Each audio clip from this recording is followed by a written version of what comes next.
Hi hello friends, welcome to Tarun Sundar family. ஒரு வாரமாகவே என்கிட்ட நிறைய பேர் கேட்டுக்கிட்டு இருந்தீங்க, ஆடுகாலி குடும்பம் பற்றி பேசுங்க, ஆடுகாலி குடும்பம் பற்றி பேசுங்கன்ட்டு. நான் அதுக்காக ஒரு வாரமாக சரி ட்ரை பண்ணுவோன்ட்டு இன்னைக்கு காலையிலேருந்து இப்போ வரைக்கும் ஒரு 4 மணி நேரம் அவங்க ஸ்டோரியை பார்த்து அழுகைய சிரிப்புமா மாற்றி மாற்றி வந்து இது உண்மையிலே நான் அவங்க ஸ்டோரி இத்தனை மலரும் நினைவுகள் ஃபுல்லாக நான் இத்தனை இதை பார்க்கவே இல்லை. இன்றைக்கி பார்த்துட்டு என்னாலே தாங்க முடியல. ஏன்னா நம்ம எத்தனையோ படம் பார்த்துருப்போம். இப்போ கூட கேரளாவில் காதலனை வேண்டான்ட்டு மாசாவில் ஜூஸ் எல்லாம் ஊற்றி கலக்கி கொடுத்து கொன்னாலாம் இருக்க ஆளுங்க. இப்படி ஒரு பொண்ணு வந்து இப்படி லவ் பண்ணி கல்யாணம் முடிச்சிருப்பாங்களான்னு என் வீட்டுக்கார் என்ன பார்க்குற, என்ன சிரிக்கிற, என்ன திடீர்னு அழுகுற, அவ்வளோ ஒரு எமோஷ்னல் ஸ்டோரிங்க அவங்க ஸ்டோரி. அதையும் கேட்போம். அவங்க யூடியூப்பில் இப்போ எவ்வளோ சம்பளம் வாங்கிக்கிட்டு இருக்காங்கங்கிறதையும் இந்த வீடியோவில் முழுசாக பார்க்கலாம். இன்றைக்கி நம்ம பார்க்க போகிறது ஆடுகாலி குடும்பம் பற்றி. அவங்கள பிடிச்சவங்க வீடியோக்கு ஒரு லைக் போட்டுட்டு அப்படியே வீடியோ கண்டினியூ பண்ணுங்கள். நம்ம சேனலுக்கு இப்போ தான் புதுசாக வந்திருக்கீங்கன்னா சப்ஸ்கிரைப் பண்ணலைன்னா பண்ணிக்கோங்க. எனக்கு இது வியூஸ் போகலைனாலும் பரவாயில்ல, நம்ம பேசணும், நம்ம இவ்வளோ டைம் செலவு பண்ணி நெட்டு செலவு பண்ணி அதுக்கான ஒரு எஃபெக்ட் எடுத்திருக்கோங்கிற ஒரு அது எனக்கு போதும். சரி, அவங்க வந்து சிங்கம்புணரிங்கிற ஒரு ஊரில் வந்து அந்த கயிறு திரிக்கிற ஒரு ஃபேக்ட்ரி வச்சுருக்குறாங்க. யார்? ராஜா அண்ணன். அவர் வந்து தஞ்சாவூரில் காலேஜில் டிப்ளமோ படிச்சுக்கிட்டு இருக்காரு. 10th முடிச்சுட்டு டிப்ளமோ படிச்சுக்கிட்டு இருக்காரு. அப்போ என்ன வயசு இருக்கும்? 16 17 வயசு இந்த மாதிரி இருக்கும். அப்போ சாந்தாக்காவுக்கு 16 வயசு. அவங்க கம்பெனியில் வேலை பார்த்துக்கிட்டு இருக்காங்க. வாரத்தில் சனி ஞாயிறு அவங்க ஃபேக்ட்ரிக்கு வருவாராம் லீவுக்கு. அந்த மாதிரி வரும்போது சும்மா ஜாலியாக பேச வைக்க பழக அப்படியே இருந்திருக்காங்க. அவங்க ஃபேக்ட்ரியில் வேலை செய்கிற 6-7 பிள்ளைங்க வந்து நல்லா ஏறுன்னு அழகாக இருப்பாங்களாம். அங்கே கருங்கருன்னு கருவண்டு மாதிரி இருக்கிறது நம்ம சாந்தாக்கா தானா. இருந்தாலும் அவங்க பேச்சு நல்லா இருக்கும்ல, அதில் வந்து பிடிச்சி போய் நல்லா ஜாலியாக பேசிக்கிட்டே இருப்பாங்களாம். திடீர்னு ஒரு நாள் வந்து நான் அந்த மாதிரி தஞ்சாவூரில் ஒரு பொண்ணை லவ் பண்ணுறேன்னு சொன்னேன். அந்த பிள்ளை வந்து இல்லை, நான் லவ் பண்ணலைன்னு சொல்லிருச்சு. நீ வந்து எனக்கு ஒரு லவ் பண்ணுற மாதிரி ஒரு லெட்ரு எழுதி கொடு, நான் போய் அதை காமிச்சு வெறுப்பேற்றி நான் உங்களை லவ் பண்ணிக்கிறேன் அப்படின்ட்டு இருப்பார் போல். இவங்க என்ன செஞ்சுருக்காங்க, சாந்தாக்கா அவங்க அத்தை பொண்ணுக்கிட்ட போய் சொல்லி ஒரு லெட்ரு எழுதி வாங்கி அதை போய் இவர்கிட்ட கொடுத்துருக்காங்க. வாங்கிட்டு போனவர் மறுவாரம் வந்திருக்காரு. வந்து இவங்க பின்னாடியே தெரிஞ்சிருக்காங்க, பேசலான்னு. அவர் அங்கிட்ட அப்படியே சுற்றி வந்திருக்காரு. வந்தவர் ஒரு இதில் மீட் பண்ணிட்டாங்க. என்ன கேட்டிங்களான்னு? கேட்டேன், லவ் பண்ணுறேன்னு சொல்லிட்டாங்கன்னு சொல்லவும் சரின்ட்டு அவங்க வேலையை பார்த்துட்டு போயிட்டாங்க. மறுபடியும் அடுத்த வாரம் லீவுக்கு வராப்படி யார்? ராஜா அண்ணன் சனி ஞாயிறில் வராரு. வந்து ஒரு லெட்டர் எழுதி கொடுக்காரு. நான் உன்னை காதலிக்கிறேன், நீ என்ன காதலிக்கிறியா? பிடிச்சிருந்தா சந்தோஷமாக சொல்லு, பிடிக்கலைன்னா ஊரை குட்டி கத்தி சத்தம் போட்டுறாத, அமைதியை சொல்லி ஏற்றுக்கிறேன் அப்படின்ட்டு லெட்டர் எழுதி கொடுத்துட்டாரு. இதை பார்த்துட்டாங்க. இதை பார்த்துட்டு பதில் எப்போ சொல்கிறாங்க, அடுத்த வாரம் லீவுக்கு வரையில் சொல்கிறேன், யோசிச்சு சொல்கிறேன் அப்படின்ட்டாங்களாம். அதனால் இவர் மனசு வெக்ஸ் ஆகி போய், நம்ம இவ்வளவு எஃபெக்ட் போட்டு சொன்னால் யோசிச்சு சொல்கிறேன்னு சொல்லுது அப்படின்ட்டு ஒரு 2-3 வாரம் கூட வராமல் இருந்துட்டாராம். அப்போ 3 வாரம் கழித்து மறுபடியும் வராராம். வரவும் இந்த அம்மா ஓகேன்னு சொல்லிட்டாங்க. அந்த 3 வாரம் இடைவெளியில் அவர் மனசில் ஏதோ சங்கட்டமாகி சரி லவ் பண்ணுறேன்னு சொல்லிட்டாங்களாம். இப்படியே போய்கிட்டு இருக்கு. படத்துக்கெலாம் போகிறாங்க வராங்க, இந்த மாதிரி போய்கிட்டே இருக்குது. இந்த சூழ்நிலையில் பார்த்திங்கன்னா ஃபோன் நம்பர் வந்து பகிரப்படுகிறது. ராஜண்ண வீட்டு ஃபோன் நம்பர் வந்து கொடுக்குறாங்க. இந்த மாதிரி லேண்ட்லைனில் ஃபோன் பண்ணு, ஃபோனை வந்து நான் எடுத்தேன்னா ஹாய் அப்படின்னு சொன்னால் ஏதோ கோடு வேடு, குழு கொடுங்க, குழுனா ஹாய் அப்படின்னா குழு, அப்போ நான் ஃபோன் எடுத்தாலும் ஹாய் சொல்லணும் அப்படின்ற மாதிரி பேசி வச்சுருக்காங்க. இந்த மாதிரி ஃபோனில் பேசிக்கிட்டே இருந்திருக்காங்க. ராஜண்ணன் கூட பிறந்த மொத்தம் 3 ஆம்பளை பசங்களாம். அப்போ இவங்க சாந்தாக்கா வந்து ஃபோன் அவர்கிட்ட பேசணும்னா எஸ்டிடி பூத்தில் ஒரு பையன்கிட்ட ஃபோன் பண்ணி இந்த மாதிரி நான் அவர் கூட காலேஜில் படிக்கிற பையன்னு சொல்லி அதுக்கப்புறம் தான் பேசுவாங்களாம். அதே மாதிரி பேசினாலுமே ஹாய்னு கோடு வேர்டு சொன்னால் தான் பேசுவாங்களாம். இந்த மாதிரி சாந்தாக்கா ஒரு நாள் ஃபோன் பண்ண போயிருக்காங்க. அந்த எஸ்டிடி பூத்தில் அந்த பையன் இல்லைங்கவும் ஃபோன் பண்ணியிருக்காங்க. ஃபோனை எடுத்தது அவங்க அப்பா எடுத்திருக்காரு. கம்முனே இருந்திருக்காரு. இவங்களும் கம்முனே இருந்திருக்காங்க. அவர் ஹலோ ஒன்று இருந்திருக்காரு. யார் குரலுங்கிறது பிடிபடலையா சாந்தாக்காவுக்கு.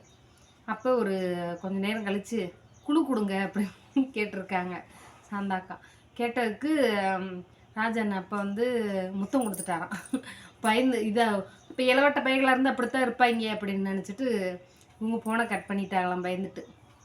மறுநாள் அவங்க செட்டுக்கு போகவும், ஃபேக்ட்ரி கயிறு இருக்கிற ஃபேக்ட்ரி இருக்குல்ல, அங்கே போகவும் அவங்க சொல்லியிருக்காங்க, இந்த மாதிரி 3 மைனில் எவனுக்கு ஃபோன் வந்துச்சுன்னு இல்லை, இந்த மாதிரி கேட்டாங்க வச்சாங்களும் இவங்க மனசுக்குள்ளேயே சிரிச்சுக்கிட்டு அப்படியே போயிட்டே இருந்திருக்கு.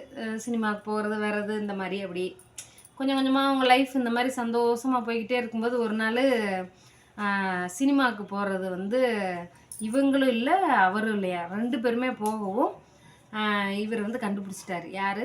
அந்த ராஜனனோட அப்பா கண்டுபிடிச்சிட்டாரு. மறுநாள் வந்தும்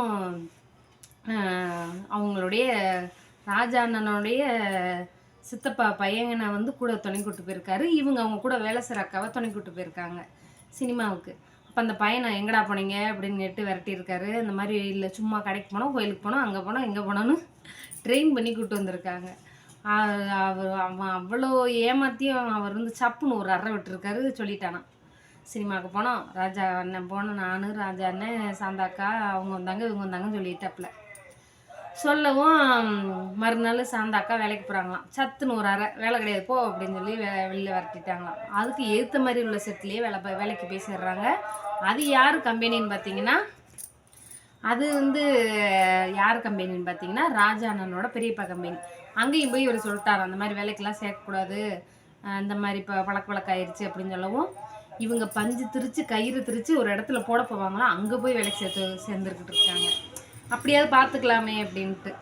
இந்த மாதிரியே அவங்க லைஃப் போய்கிட்டே இருக்கும்போது ஒரு வாட்டி ரொம்ப பொண்ணு பார்க்க வரவும் இவர் வந்து இப்போ தான் சின்ன பையன், கல்யாணத்துக்கு எப்படி ஒத்துக்கிறதுங்கிற மாதிரி மனநிலைமையிலே இருந்திருக்காரு.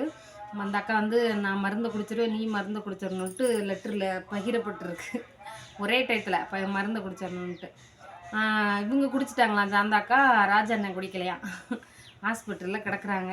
வர்றாரு பார்க்க, தகவல் சொல்லிவிட்டு பார்க்க வராராம். வந்தால் அவரையே பார்த்து அழுகுறாங்களாம். அவங்க வீட்டு ஆளுகளாக இருக்காங்களாம். சொல்லவும் சரி அந்த சீக்வன்ஸு முடிஞ்சிருச்சு, என் குடும்பம் தான் முக்கியம், நீ பிழைச்சிக்கிட்ட, நான் குடிச்சு செத்து போயிருந்தா என் குடும்பம் என்ன செய்யுன்ற மாதிரி என் குடும்பம் தான் முக்கியம், நான் அப்படிலாம் மருந்து குடிக்க மாட்டேன், சாக மாட்டேன்னு சொல்லிட்டாரு. இப்படியே போகும்போது அவங்களுக்கு வந்து கட்டாயப்படுத்தி ஒரு கல்யாணம் வந்து நடக்குது. ராஜண்ணை வந்து கல்யாணம் பண்ண முடியாத சூழ்நிலை, எனக்கு வயசு இல்லை, என் குடும்பம் தான் முக்கியம், இப்போதைக்கு கல்யாணம் பண்ண முடியாதுன்னு சொல்லிட்டாரு. அப்போ இவங்களுக்கு வந்து கட்டாய கல்யாணம் வந்து நடக்குது. இருந்தாலும் நான் வாழ மாட்டேன்னு சொல்லி தான் போகிறாங்க. போயுமே அவங்களால சரியாக அந்த வாழ்க்கையில் இவரை நினச்சிக்கிட்டே வாழ முடியாமல் மறுபடியும் அவங்க அம்மா வீட்டுக்கே வராங்க. வந்து நாகர்கோயிலில் ஒரு மடத்துக்கு வந்து போயிடுறாங்க. அந்த மடத்துலேருந்து ராஜாண்ணனுக்கு ஒரு லெட்டரும் அவங்க அம்மாவுக்கு ஒரு லெட்டரும் எழுதி விடுறாங்க, நான் இங்கே தான் இருக்கேன் அப்படின்ட்டு. திடீர்னு ஒரு மாதம் கழிச்சு யாரோ அவங்கள பார்க்க வந்திருக்காங்கன்னு சொல்லவும், இப்போ ராஜா தான் நம்மளை பார்க்க வந்திருக்காருன்னு நினச்சிட்டு சந்தோஷமாக போனால் அந்த கல்யாணம் பண்ண வீட்டிலேருந்து வந்திருக்காங்க. மறுபடியும் அங்கேருந்து அவங்கள வற்புறுத்தி கூட்டிகிட்டு போகிறாங்க. போன மறுநாளே அவங்க அம்மா இறந்துட்டாங்களாம். அவங்க அம்மா இறந்து போகவும் ஒரு 10-15 நாள் அந்த வீட்டிலே இருந்திருக்காங்க. இதுக்கு இடையில பார்த்திங்கன்னா இந்த மாப்பிள்ளை கூட நீ வாழ மாட்டேன்னா சொத்து சொகம் எதுவும் வேணாலும் எழுதி கொடுத்துரு அப்படின்ட்டாங்களாம். சாந்தாக்கா எழுதி கொடுத்துட்டாங்க. இந்த மாதிரியே மறுபடியும் அவங்க அப்பாவை அடித்து அவங்கள ரொம்ப ஏமாற்றி அவங்க சித்தப்பா அந்த சொத்து பத்தெல்லாம் பிடுங்கவும் மறுபடியும் இவங்க வந்து சரி நீ இப்படி இருக்க வேண்டாம் அப்படின்ட்டு எப்படியாவது நான் உன்னைய கொண்டு போய் மாப்பிள்ளை வீட்டில் சேர்த்துட்றேன் அப்படின்ட்டு கூப்பிட்டு போயிருந்துருக்குறாங்க. அங்கே போய் அவங்க இறங்க மாட்டேன்ட்டு அழுதுருக்காங்க. அப்போ தஞ்சாவூரில் ஒரு பாத்திர வியாபாரம், அலுமினிய பாத்திரம் வியாபாரம் செய்கிற ஒரு அக்கா வந்து இவங்களுக்கு பழக்கமாகறாங்க. நான் கூப்பிட்டு போகிறேன், நான் பார்த்துக்கிறேன் அப்படின்ட்டு கூப்பிட்டு போகிறாங்க. அங்கே போய் ஒரு ரூமு பிடிச்சி ஒரு 4-5 மாதம் நல்லா பாத்திர வியாபாரத்தெல்லாம் கற்றுக்கிட்டு நல்லா சந்தோஷமாக ஆழ்ந்துக்கிட்டு இருக்காங்க. இவருக்கு லெட்ரு போடுறாங்க, ஃபோன் நம்பர் கொடுக்குறாங்க. எப்பயும் உள்ள லெட்டரில் ஒரு 5 மாதம் கழித்து ஃபோன் வருது, ராஜாண்ணே எனக்கு ஒரு 15,000 இருந்தால் கூட என் குடும்பம் ரொம்ப கஷ்டப்படுது அப்படின்ட்டு. அப்போ ஊட்டிக்கு வாங்கன்ட்டு வர சொல்கிறாங்க. இந்த மாதிரி நீ இந்த பொண்ணை கல்யாணம் பண்ணிக்கோ, இங்கேயே நீங்கள் வேலை பாருங்கள், உங்கள் குடும்பத்துக்கு மாதம் மாதம் பணம் அனுப்புங்கங்களும் சரி வரேன் அப்படின்னு சொல்லிட்டு போயிட்டார். போயிட்டு ஒரு வாரம் கழித்து வராரு போல். வந்து பணம் வாங்கிட்டு கல்யாணம் முடிச்சுட்டு வேறு வீடெல்லாம் பார்த்து இந்த மாதிரி லைஃப்பில் அவங்க சந்தோஷமாக இருக்கிறாங்க. இன்னும் நல்லபடியாக இருக்கட்டும் அவங்க கதை. ஏன்னா அந்த மாதிரி ஒரு பொண்ணு இவ்வளோ ஸ்ட்ராங்காக இருப்பாங்களாங்கிறது கஷ்டம். பிடிக்கலன்னு சொல்லிட்டு அவங்க ஒதுங்கி தானே வந்தாங்க. பாருங்கள் நியூஸ்லலாம் என்னென்ன கேள்விப்படுறோம். இப்போ 2 பசங்க இருக்காங்க அவங்களுக்கு கேரளாவில் தான் இருக்காங்க. சந்தோஷமாக இருக்காங்க. அவங்க இன்னும் வாழ்க்கையில் நல்லபடியாக முன்னேறணும். யூடியூப்பில் அவங்க இப்போ வாங்குகிற சம்பளம் எவ்வளோன்னு பார்த்தீங்கன்னா, இந்த மாதம் இன்னைக்கு வரைக்கும் கணக்கு எடுத்து சொல்கிறேன். இன்னையிலேருந்து லாஸ்ட் 30 நாள் வரைக்கும் அவங்களுக்கு போன வியூஸ் வந்து லாங் வீடியோவில் 17 லட்சம் பேருக்கு 1,7,00,000 17 லட்சம் வந்து அவங்களுக்கு வியூஸ் போயிருக்கு. ஷார்ட்ஸில் வந்து ஒரு $132 அவங்களுக்கு வரும். லென்த் வீடியோக்கு பார்த்தீங்கன்னா ஒரு $500 வருது. டோட்டலாக $632. இதோட மதிப்பு எவ்வளோன்னு பார்த்தீங்கன்னா ஒரு 50,000லேருந்து 60,000 வரைக்கும் அவங்களுக்கு சம்பளம் வரும். மாத சம்பளம் இந்த சேனலோட தான் சொல்கிறேன். ஆடுகாலி குடும்பத்தில் மாதம் 60,000 அவங்களுக்கு சம்பளம் வரும். அதிகமாக வரும்னு நினச்சிக்கிட்டு இருப்பீங்கல்ல, அவங்களுக்கு கம்மியாக தான் வருது, இவ்வளோ தான் வருது. இந்த சேனலுக்கு மட்டும்தான் நான் சொல்கிறேன், சாந்தா சேனலுக்கு சொல்லலை. சாந்தாக்கா தனியாக ஒரு சேனல் வச்சுருக்காங்கல்ல, அதுக்கு சொல்லலை.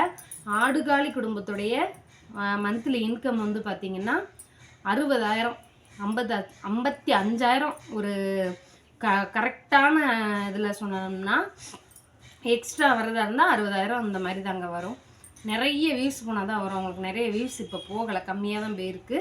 இதை வச்சு தான் நான் கால்குலேட் பண்ணி சொல்கிறேன். இந்த வீடியோ பிடிச்சிருந்தா மறக்காமல் ஒரு லைக் பண்ணுங்கள். சாந்தா அக்கா, ராஜா அண்ணன் யாருக்கெல்லாம் பிடிக்குங்கிறதையும் கமெண்ட்டில் சொல்லுங்கள்.